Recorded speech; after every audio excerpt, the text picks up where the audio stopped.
You're watching the Chaos Protocol on Transplanar RPG, an all-transgender, people of color-led dark fantasy TTRPG show set in an original non-colonial, anti-Orientalist multiverse. If you like what you see, please consider pledging to our Patreon to support the show and get access to a patron-only after-show, early podcast episodes, GM notes, character sheets, and even the chance for your tabletop OC to cameo in our series. Thank you so much for watching, and enjoy. The Chaos Protocol is a dark fantasy series that may contain content that is triggering for some viewers. Content warnings for this episode include death of loved ones, killing and murder, complex relationships, fantasy violence, blood and gore, amnesia, ghosts, grief, and trauma. Arc 4, Episode 15. The Flesh Has Wounds. From Waiting for the Moon to Burn by Connie Chang.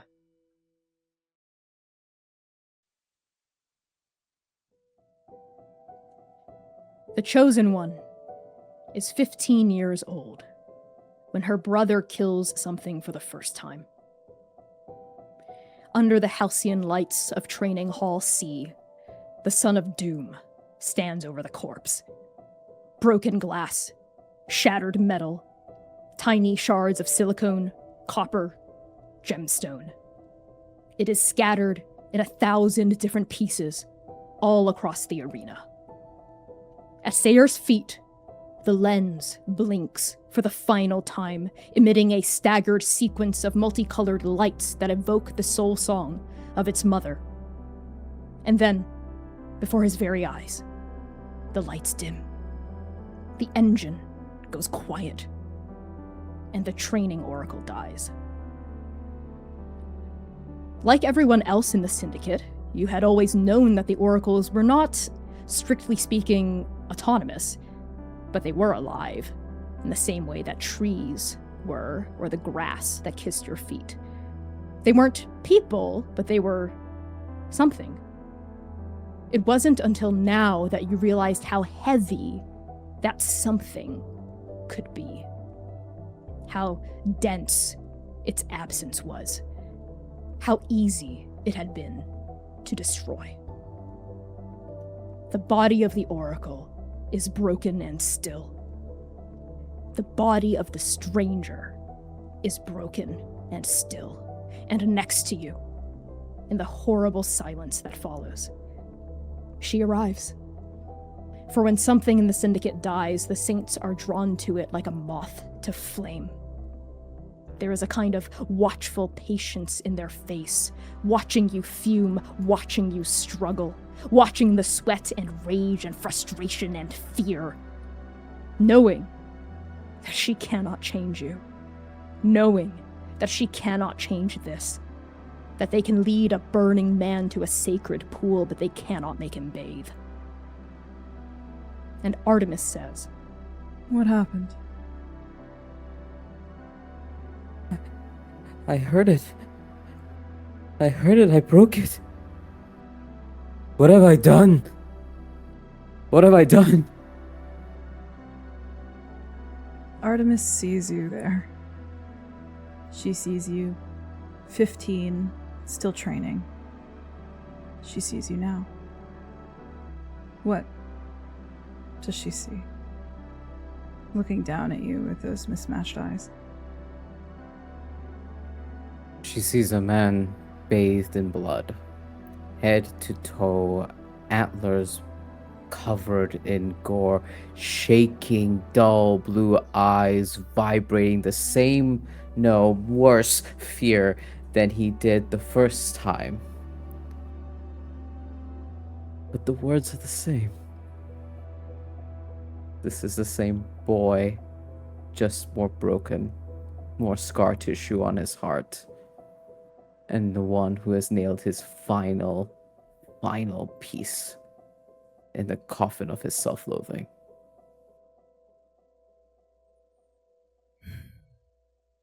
It was an accident. She asks it like a question, not an observation. She wants you to answer.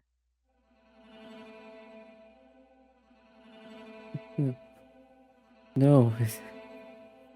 I I ran, I moved, I surged, and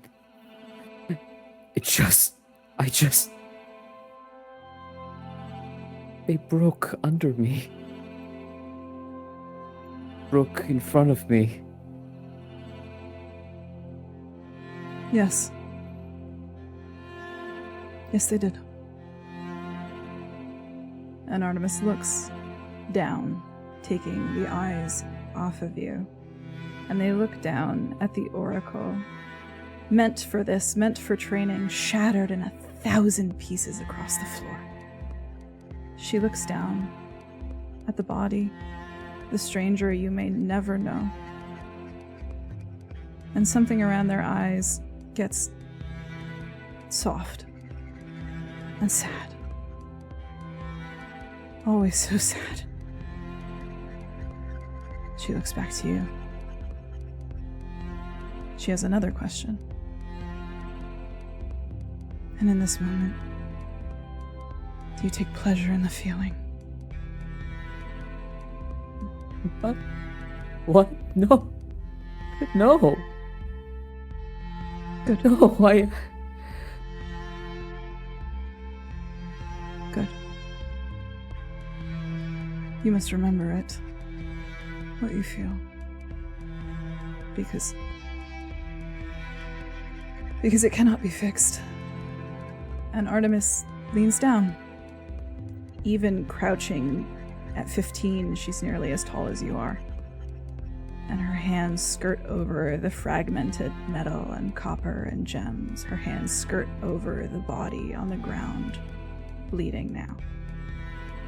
I can't fix this. There's nothing I could do to make this right.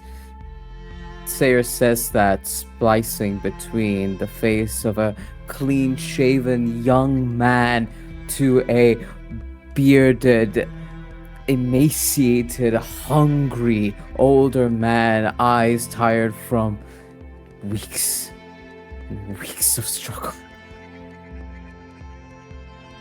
You cannot change this. Their hands go down, touch the body.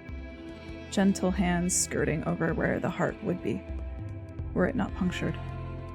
Her hands skirting over the inner lens, were it not cracked. But remember, you can change this. And when she touches you, your forehead, her hands are cold, but bring so much warmth with them. And you can change this. And she touches your chest, right in the middle of your sternum, right above your heart. And you can change this. And her hands rest in your palm, covered in blood, fragmented with shattered pieces of prophecy, oracle.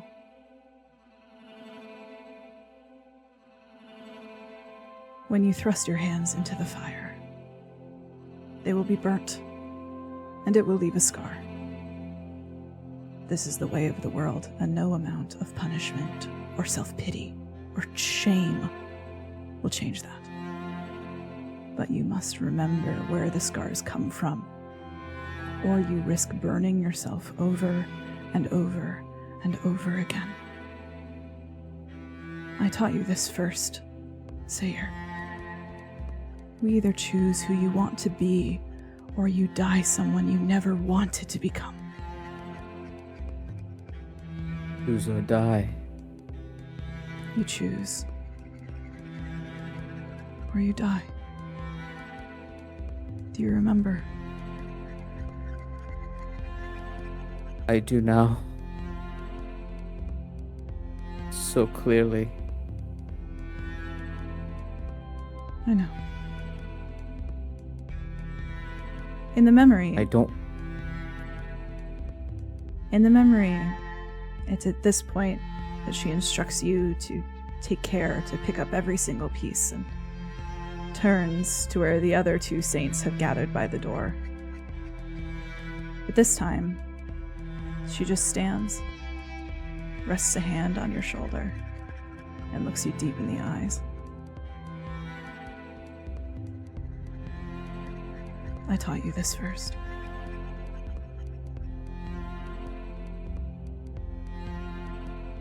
I know. I don't want to die the man I could become. I don't want this. Good. This, too, is love.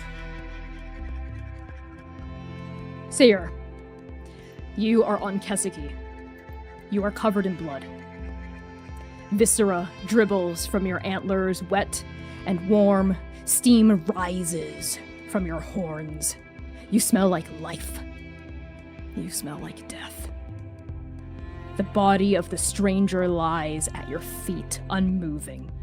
They are dressed in dusty clothes, a brown leather vest, stained shirt, coat, gloves, trousers, belt, boots. The impact had torn a respirator loose from their face, which dangles now around their neck, pressed into the cracked earth. Their skin is green, light green, the color of river algae, and pockmarked with abrasive scars from constant exposure to the dust. Their hair is short, deep emerald, tousled, both from the wind and from a natural thickness. There are pink crescent moon markings beneath their eyes, which are dark amber, sunken, glazed over. Ying He's hands are clasped over her mouth. His silver eyes are wide, shoulders are stiff, body drawn taut like a bowstring. A few flecks of blood, a stranger's blood, adorn their face as well, their torso. Xainan and Lumièra, from your own separate tents, you had heard Ying He's shout of alarm, just like Seir had.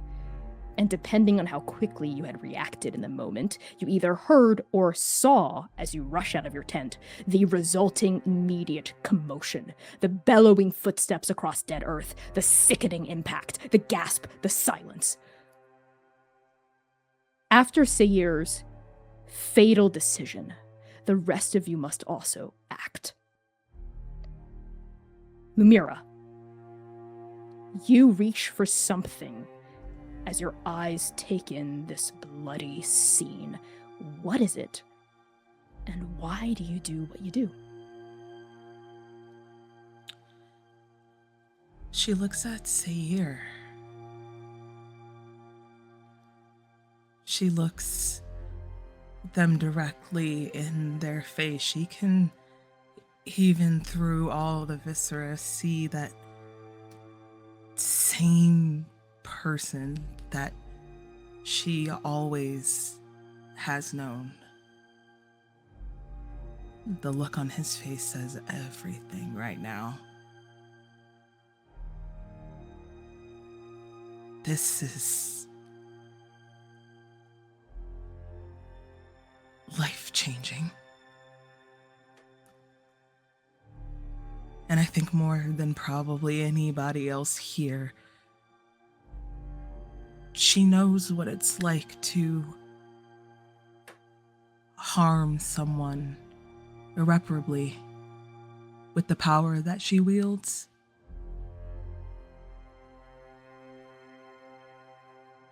The power that she wields. I think briefly she looks at the rest of Nova before scrambling over to where her pocket watch is resting beside her. She's gonna turn the dial on it. Remember, even in the haze, in the midst of all of this, she remembers the lessons from the Drifter. Intent. The other lessons don't really register right now. They don't seem as important. The only thing that matters right now is her knowing and understanding, her innate instinct to protect him. Lumièra, you have always known the truth of Seir's heart. The truth that has been so hard for even him to see, especially him to see, but has always been clear as day to you. That he, in this moment, covered in blood over the still and unmoving body of a stranger, he was capable of this. Has always been capable of this. The power that dwells in him, the power that dwells in you. And you know intimately, viscerally, what this version of events, what this timeline, if allowed to trudge forward, will do to him. He will have to live with this forever. And so, you spring into action because how could you not? How do you reach into yourself and attempt to vault? I try to place myself in this exact spot that I'm sitting in right now. Just maybe 30 minutes prior. Okay. 30 minutes. Gripping your pocket watch, drawing on the power that dwells dormant and alive inside your soul, you try to summon and conjure that feeling, that technique that the Drifter had shown you. And it comes.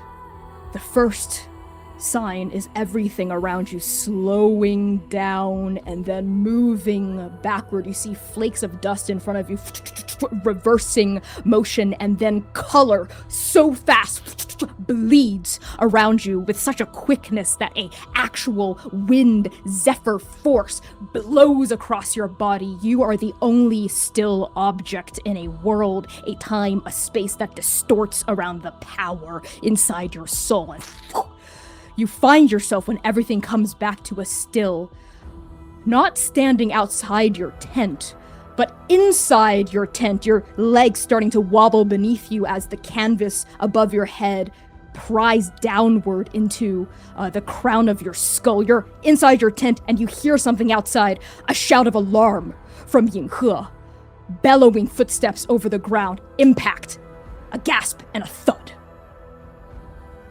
No. Okay. 30 minutes wasn't enough. 31, we have to be precise about this. Come on, Lumièra, you can do it. I know you try it again. Lumièra, you try it again. Color and sound, tension and sensation bleeding together, stretching like a wormhole around you. You are outside your tent, this time just in time to see the horns going through the back of the stranger's body, piercing their heart, lifted up into the air, and then dropped onto the ground. Ying He gasps. All right. Absolutely not.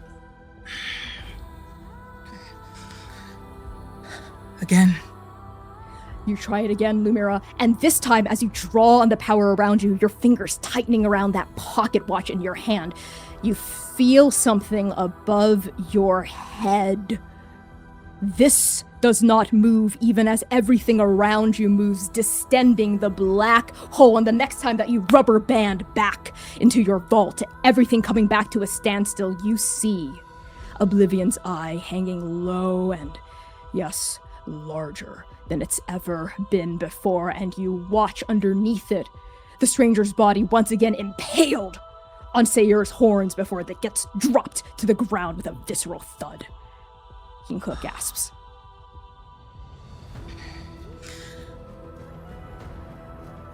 Okay. Lumièra rubs her eyes almost desperately, trying to logic away that it's just her mind that's playing tricks on her right now. But it's not, Lumièra. You have tried once, you have tried twice, you have tried 3 times. Your own focus then starting we try to strain. Again. Your bones feel like they're going to break. They're going to implode under the force of your own power. And all 3 times the result has been the same. Seir kills the stranger. Seir kills the stranger. Seir kills the stranger, and he never makes a different choice. And now, on the heels of your 3rd attempt, you see where that ever-swirling shield of dust is not nearly thick enough to block her iris from your gaze. The black hole, seed of annihilation, event horizon of oblivion. No denying it now, no hiding from it, no shirking from it like you have been these past few weeks after the Drifter's lessons. Yes, it is bigger. It was the size of a large coin last you saw it, now the size of a dinner plate. Oh no.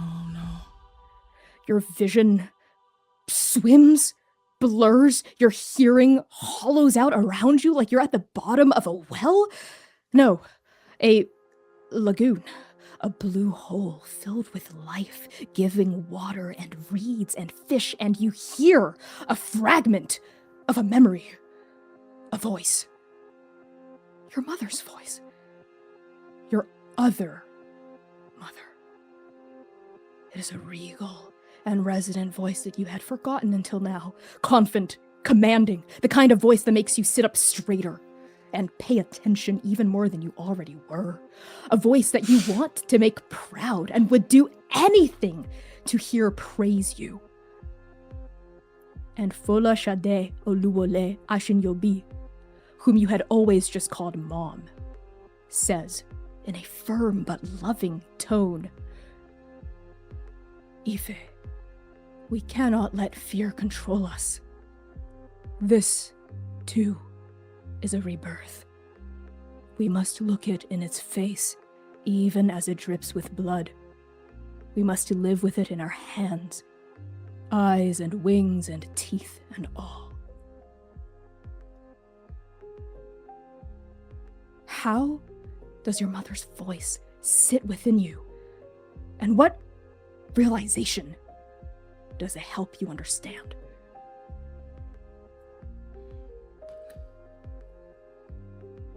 Rebirth. See, that's the thing about it. Most people think that with death is finality, the end. But it's not. It's just the beginning cycle of rebirth, of coming together again in another way throughout the tapestry. This is different, but it has to be. Birth, much like death, is hard. It's bloody. It's visceral. It's traumatic.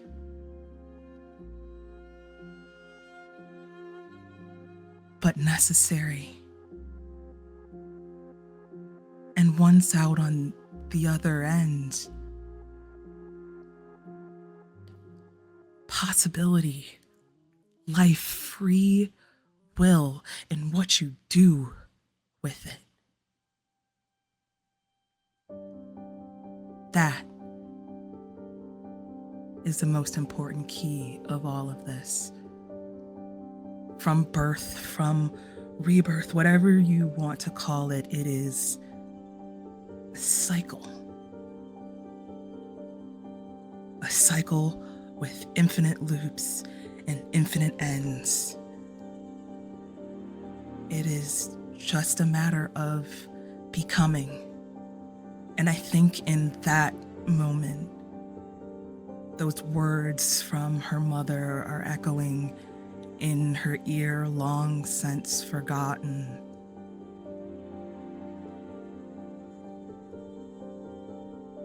This moment, much like Amaru for me, is the the start of Seir's rebirth. What we do with it from this point on is his decision alone. But that does not mean I cannot help. I can't guide. All any of us who wield infinite power need to know is intention. How to use it, how to wield it. How to respect it, but also make it work for us. So, in the midst of all of this, that is the truest point, the anchor, the hindrance on her here now. Seir needs me just as much as I needed him to break my binds of fate. It would be a slap in the face to him if I did not return that empathy, if I did not return that love, if I did not return that protection, that guidance. Seir needs time. And lucky for him, I have a lot of it. And it is with this understanding, this syzygy of memory, drive, and calling, sliding into place underneath the heavy, large, watchful eye of oblivion that feels so much in this moment like an open hand plucking a memory from her core and dropping it into your head, that you choose not to vault again. No.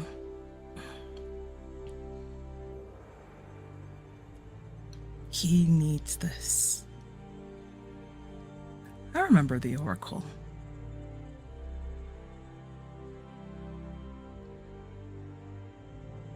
It's just a cycle. Xainan, you had heard the alarmed shout from Ying He, the thundering footsteps over cracked earth, a terrible noise ripping flesh, cracking bone, a thump, a gasp. And outside of your tent, you see it all, the aftermath. Lumièra as well, having stumbled out from her canvas flaps, looking. A terrible silence. How do you respond? The sound of death and violence ring in his ears as he wakes up. Not unfamiliar on this world or any world that contains Xainan Esch. But unfamiliar doesn't mean welcome. And as he runs forward, rifle in hand, barely dressed enough, he just crawled inside of the tent, took his hat off, took his pack off, and fell close to the edge of sleep.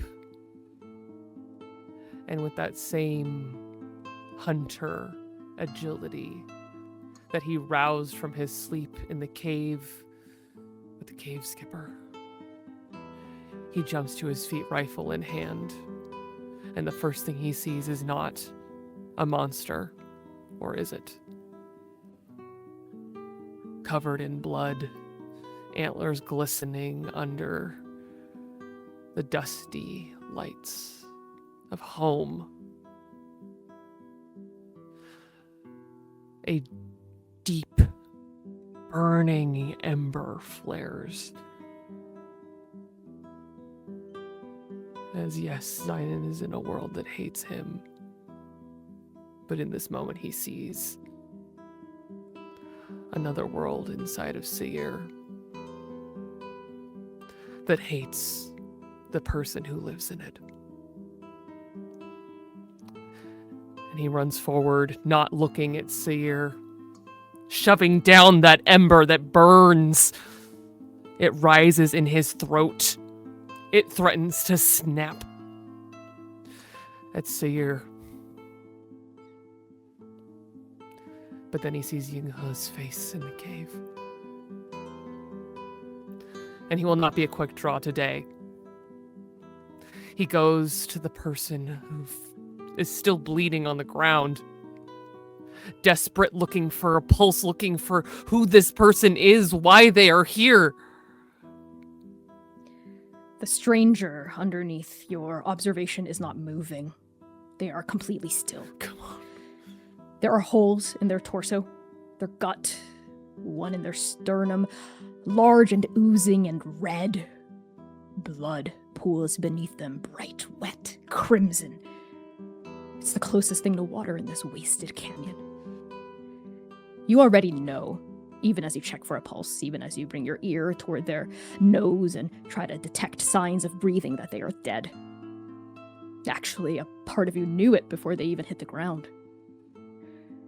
You do see a weapon, a revolver on their hip, in a makeshift holster that they'd strung together with hempen rope. But you see the jammed trigger, and even without checking it, you suspect there are no bullets.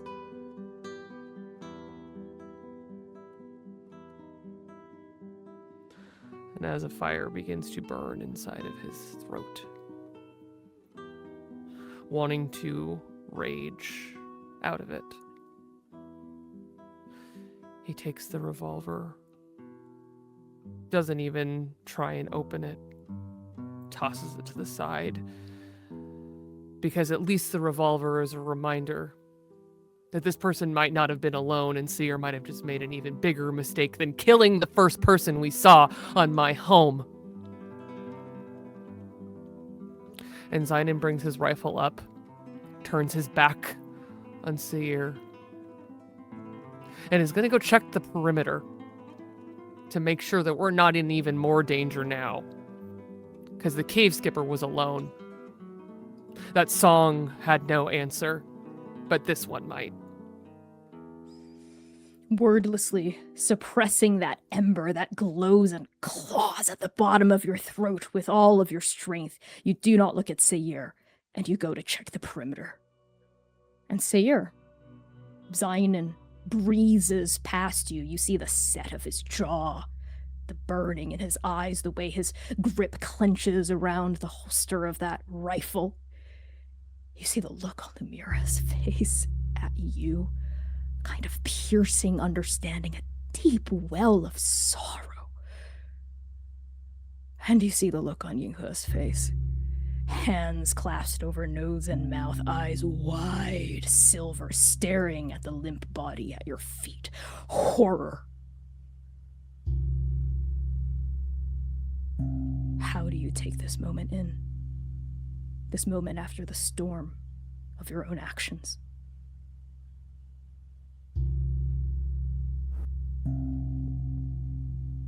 He feels it now still. Like Damocles' blade above him. How he'd long for it to fall. How he'd rather fall on it. On the blades of his projections of everyone's reactions. Not tonight. As I feel the stranger's blood warming my cheek, hurting and stinging my eyes.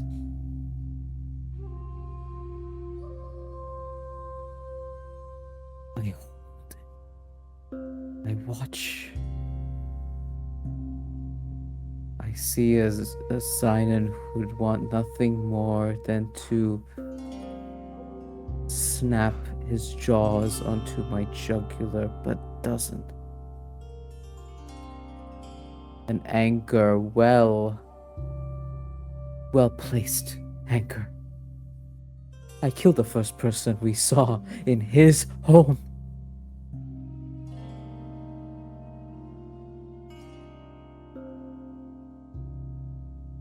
I see Lumièra. Look upon me with great understanding and pained expression, this level of empathy that I know we harbor for each other. But I see it. The acknowledgement of a cycle I just repeated. A lesson I have forgotten. And Ying He.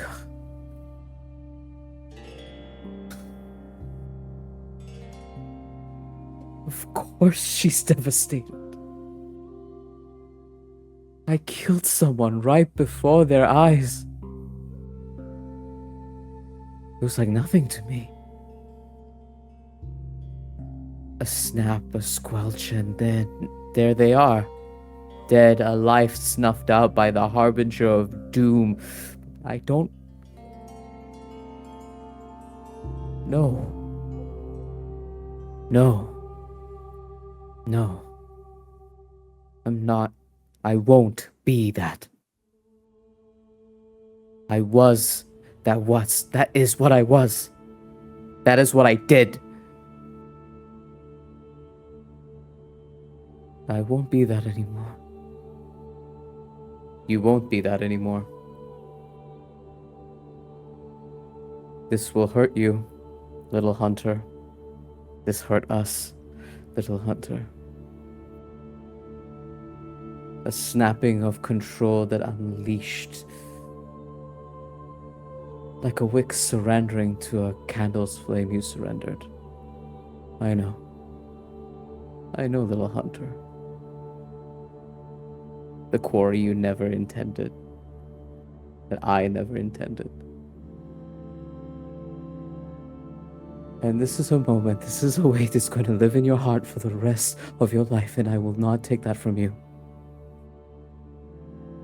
There will be days where all you want is to fall upon that same blade of self-loathing, but you need to remember, you need to hold this moment.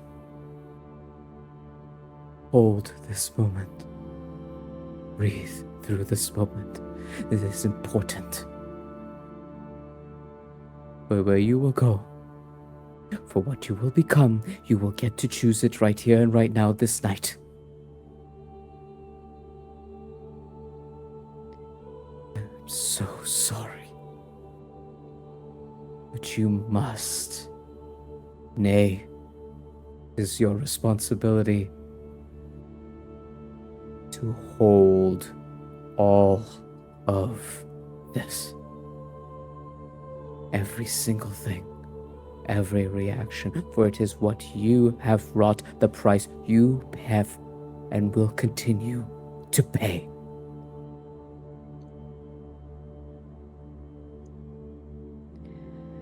This is the first time, but it will not be the last in your life, Seir, that you hold the blade that you have fashioned yourself, the blade of self-hatred, the blade of despair.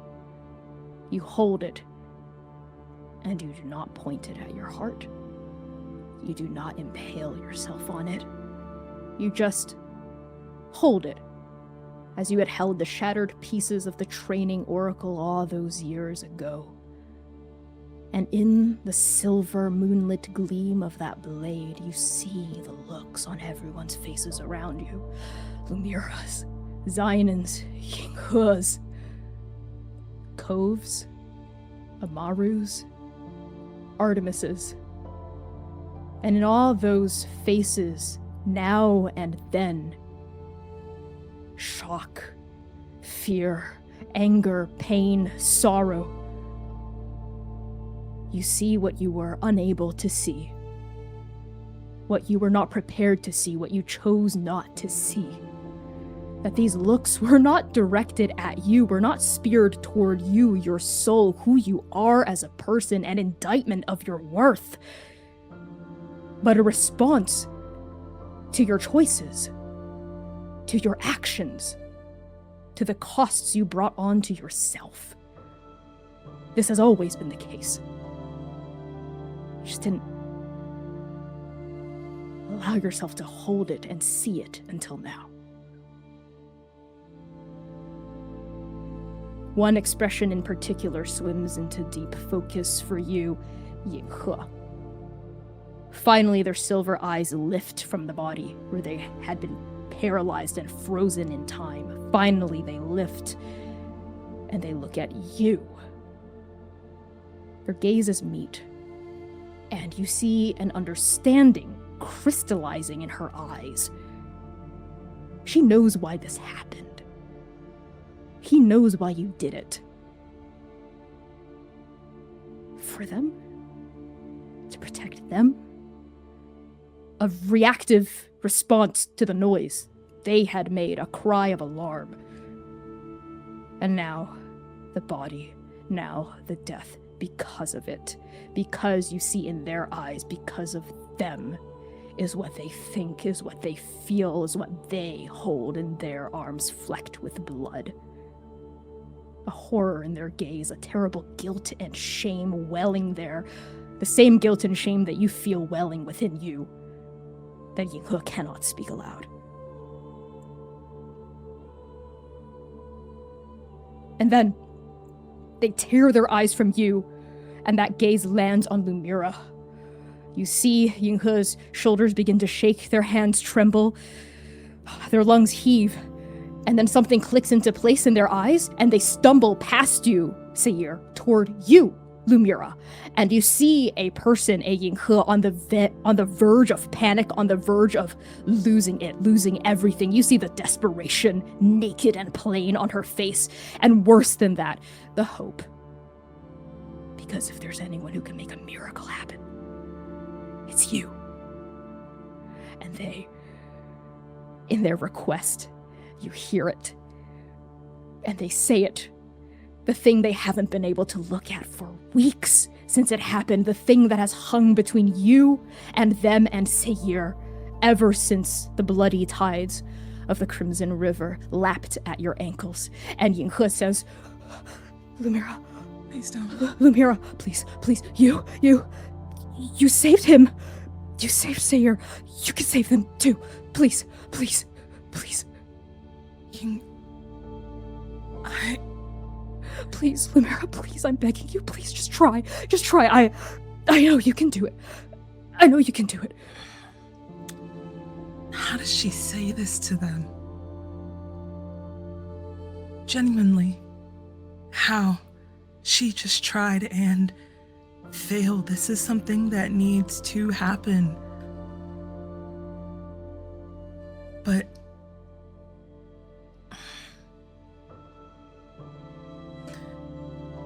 Ying He is the only person I have right now. Someone without hurt, without baggage, without pain. We have the most pure relationship we could possibly have right now. He's putting all of his trust in me right now, and I know I can't do it. I can heal the body. I can do nothing about the soul. So, you tell me, How am I supposed to respond to this right now? You have no other recourse.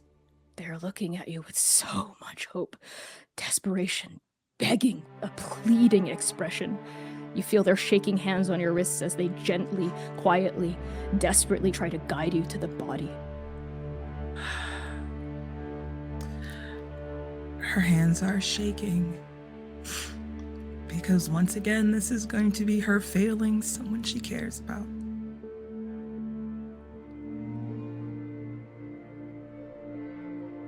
So she tries.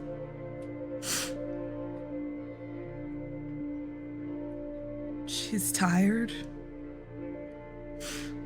She doesn't have anything left in her. Just earlier that night, she told Xainan she couldn't even do it. And every bit of energy that she had, she expended trying to protect Seir from his worst self-sabotage.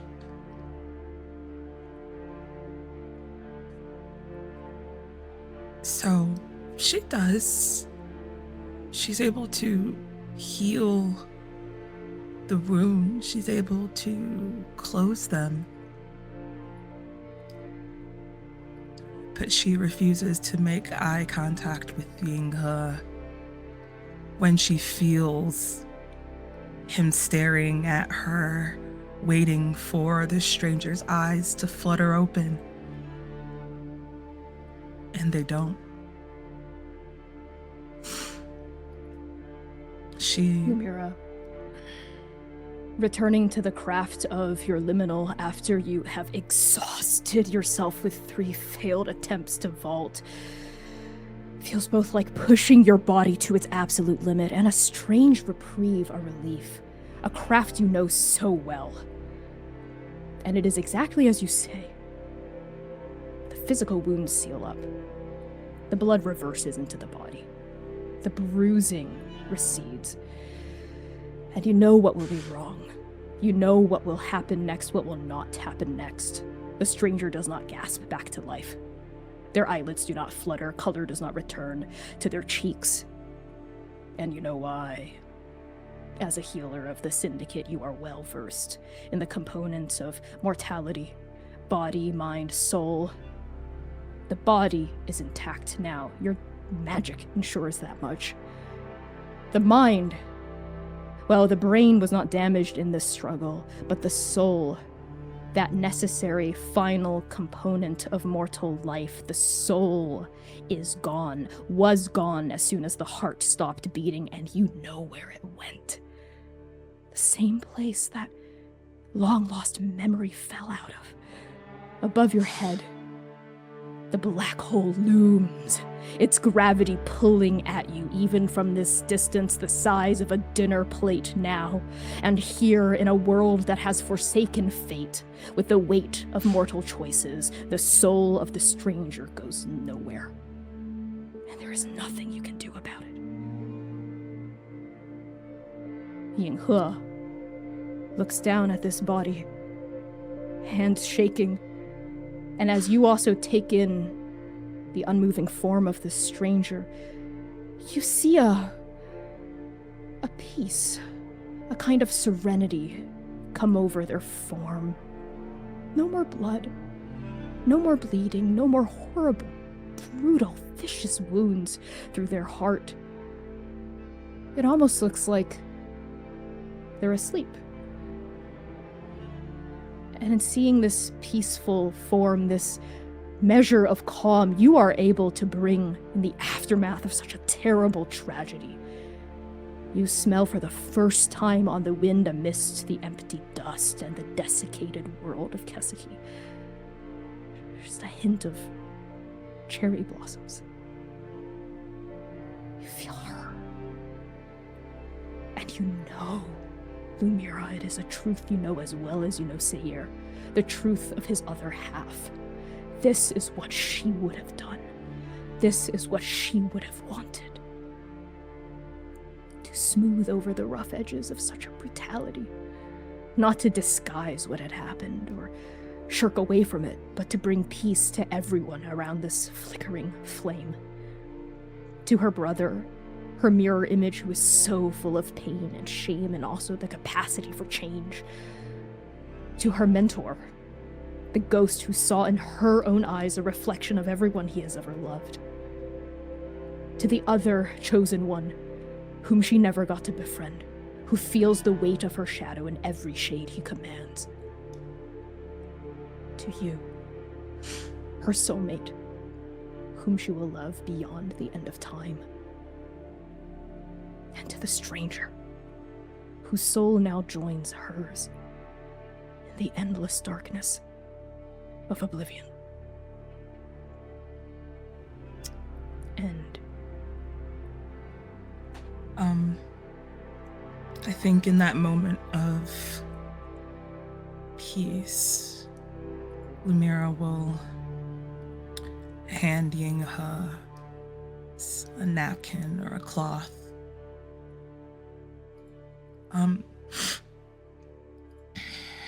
You can use this to get the blood off you.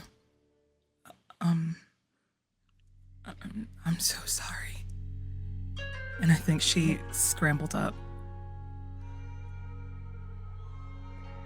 Ying He takes the cloth from you, wordlessly, looking down at the body, knowing what is not possible now. Their entire body begins to tremble, like an autumn leaf caught in an early winter breeze, and they shake their head, and they say, I can't, no, I can't be here right now, I want to go home, I want to go home, and you see shadows collecting around where they are kneeling, tendrils of shade wrapping around the lower parts of their body, up around the trunk of their form, wrapping around their arms, their wrists, and covering their head until they are nothing but a silhouette cut out of darkness. And you see the silhouette try to sink into shadow, as you have seen it done many times before, how Ying He travels between worlds, using darkness itself as a rope from which she can swing from plane to plane, place to place. But she doesn't. The tendrils of shadow tremble around her, keep her there. You see an attempt to sink, to go, to do something she has always been able to do, similar to how you have been always able to command time, draw upon your liminals. She also tries to pull on her calling, but it doesn't work. And the shadows drop from her body, splash around her, return to their original places, and she looks up instantly at the culprit that you both know is responsible. The force, the gravity, keeping the Shadow Mage tethered here. The inescapable event horizon of the black hole that not light, not even the absence of light, can run from. Oblivion. I'm so sorry.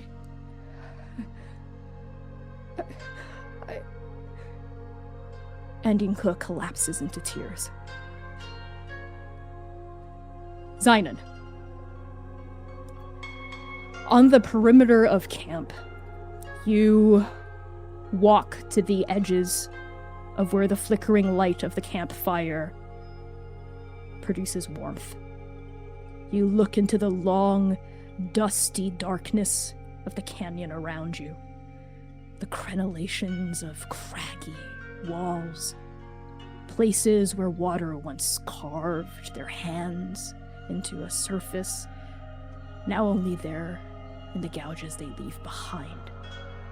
You hear no birds, you hear no insects. There is nothing alive here but you. Not even you. And the rest of your team. You see no footsteps, no signs that there's anyone else. No glint of a blade or a rifle in the dark, bouncing off of dusty starlight.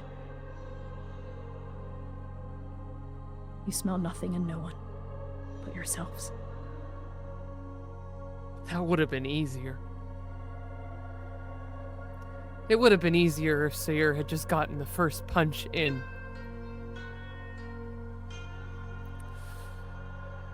And he rolls around this fury. How does he even walk back? There is nothing. And he stands in this soft and loving memory that he had, that he was falling asleep to. Finally happy. Here in this place. Content for just a second here.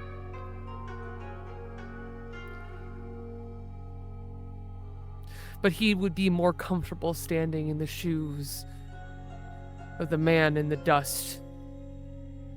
The one who in the autumn killed without remorse.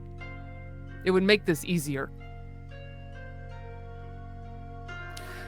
But he stands there in that memory, in that vision, in that clarity.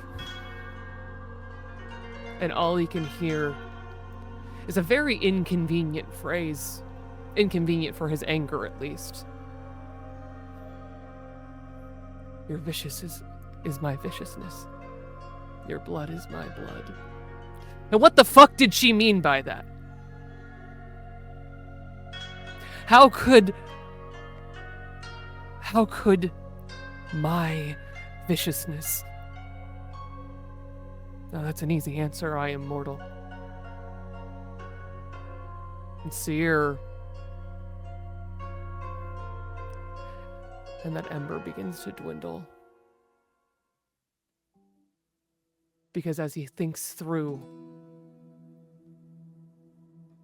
his viciousness belonging to Artemis, Seir's viciousness, Lumièra's,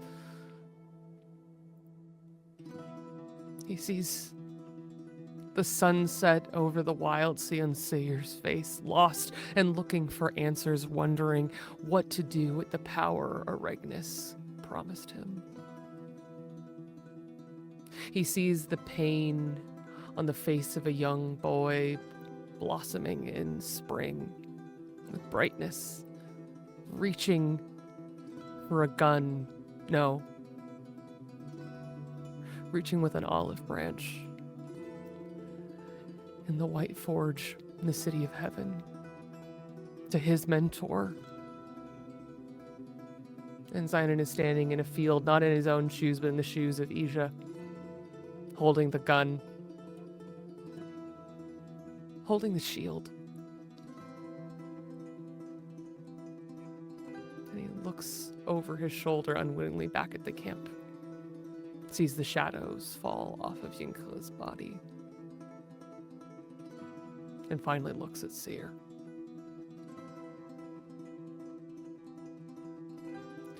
And in that moment, in the wild sea, he realizes something.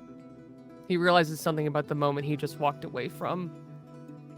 He has no idea if Seir hates himself, but what he does know is that he was looking in a mirror. He's always been looking in a mirror. Unfortunately for Seir, it's why he doesn't look at him. Xainan can put his markings on in the dark with no mirror at all because he doesn't much care for himself.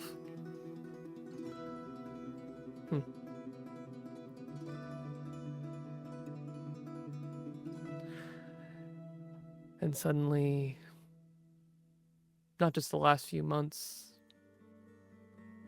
even when Sing was still around,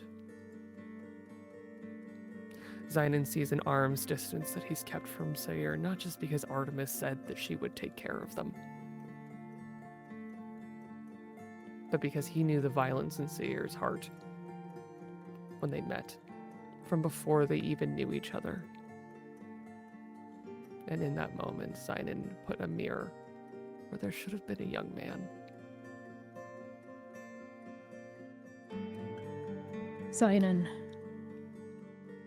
on the perimeter of camp, as you look back toward the fire, observing this young man's shoulders, the clenched fists, the revelations playing across his face. And as you look at Seir, you can feel the boots of your Ima around your feet. And you see your own desperate look reflected on his face.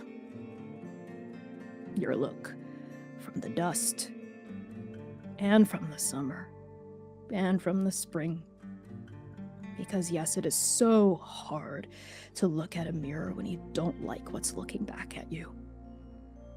And in those bright blue eyes of his, you'd seen yourself over and over again, and it was painful. And you pushed him away. And by pushing him away, you pushed yourself away. And in this moment, on the edges of camp, you know this now. He needs you, Xainan. Seir needs you. And in his arms, he holds baby Doxa, baby Lumièra, baby Sing. But he sets them down with love and cradles close baby Seir as he lets his feet take him back towards camp. Xainan, as you return to camp, you come just in time to also see, along with the rest of your strike team, the stranger's body beginning to flake into dust, just as the cave skipper had, starting with the edges of their form, and Seir looking down at this body as it begins to disintegrate. What is the oath you make to yourself?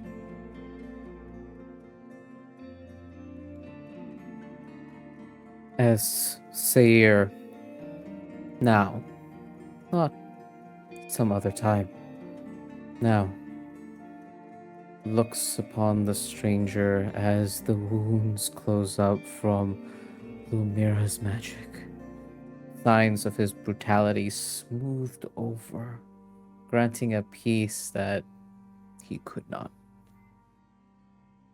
Seir stares with great intensity at this person. This person. I don't even know their name. I don't know who they are. I don't know why they were here for. Maybe food? I look at their satchels, at their robes, whatever that's left. Whatever they wanted, we could have just shared. It would be thin, it would have been hard. We could have done that. I could have done that.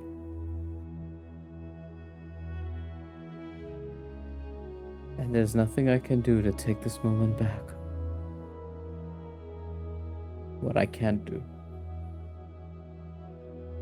Seir stares at this person, committing every inch of them to memory, etching into his mind every detail of their form, the look of their eyes before death took them, the feeling of their breath as they left their lungs impaled by his own antlers, their face. Sorry I did this to you. Sorry I did this to you. I won't forget. I will never, ever forget for the rest of my days until oblivion takes me to. I won't forget. Seir, you sear the stranger's likeness into your mind. The way their light green skin gleams in the firelight. The faded crescent markings underneath each eye. The respirator that hangs around their neck. Their hair, dark and emerald and streaked with dust. Their irises, blue like yours, but darker and grayer, like a moody ocean. You burn their likeness into your memory as the edges of their form begin to crumble into dust. And now, more of them dissipates into these gray flakes, the particles beginning to float up, up, up, toward the obscured night sky where the stars cannot be seen, but where that halo of darkness always looms. And only you, Xainan Esch, see the silhouette that the dust makes briefly as though catching on something that wasn't there, before it whisks away upward toward oblivion. You see for a fragment of a second the outline of the stranger, with their tousled hair and jacket and boots, looking down at their own body, and then their head lifts, and they're looking at you, and they see you seeing them.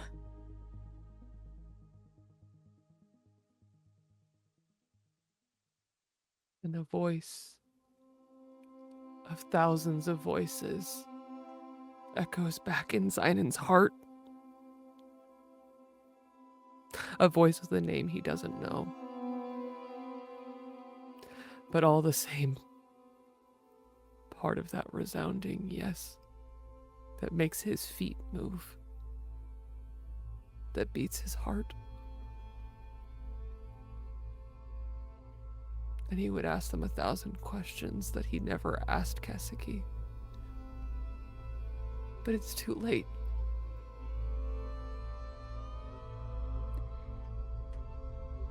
The stranger lifts their head toward the sky.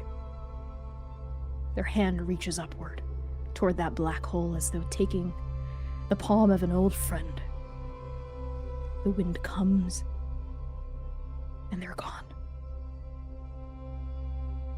And we're gonna go to break there. Thank you all so much for tuning in to this first half of the episode so far.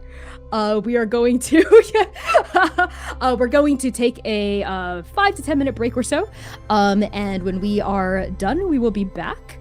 Stay tuned in the meantime for word from our sponsors and whatnot, and we will see you all soon.